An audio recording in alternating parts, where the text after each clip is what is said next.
I think there's a lot of men out here walking around know that something is wrong, something's not right. What is it that they can to make that decision? What is it that's holding them back from you know doing it? Well, how do we get there? Admission, is the first thing. Um, Coming to an understanding that you have a problem, and that not only do you have a problem, but there are solutions, but the solutions ain't easy. Getting to that point where you just admit and acknowledge. I mean, it's kind of like the process that you undergo if you're gonna free yourself from substance abuse or whatever. Is that first you got to admit you got an issue, Yeah, um, and someone or you have to come to that reckoning place and accept it. I mean, this whole process that I went through from that time I opened that landing page on Yahoo many years ago now.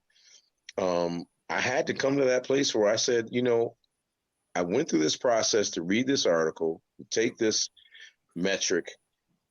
It uncovered the possibility that I'm dealing with this specific issue. I accept that. I think that's probably true. Let me investigate it a little further. And so, you know, that's a process that in the crush of life is hard to get to.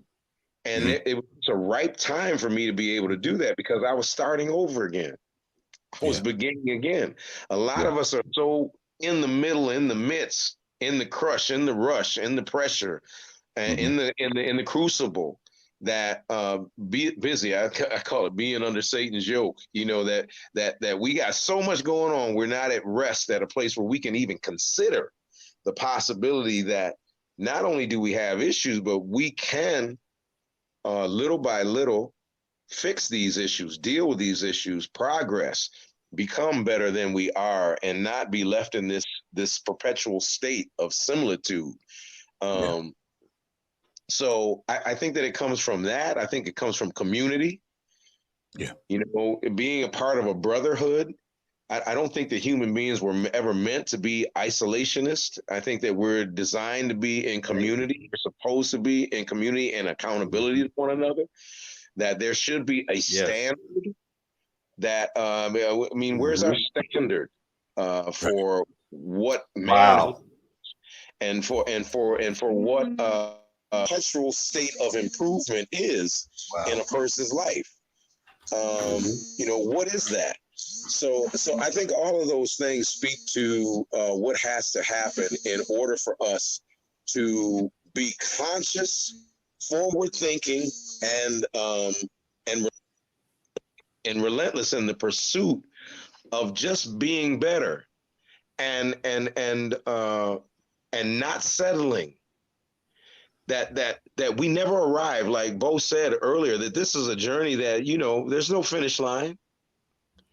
right, And we've got to realize and embrace the fact, in spite of the fact that the world is always wanting to point the finger and mm, wanting to be accusatory. There's another term, that we talk about, even in biblical terms, the accuser of the brethren, yeah, the accuser of the men, the accuser of us, the accuser of us that keeps us hiding and ducking and dodging and having hurt lockers and not wanting to unpack them, having stuff under the facade that is hidden and not living our authentic selves.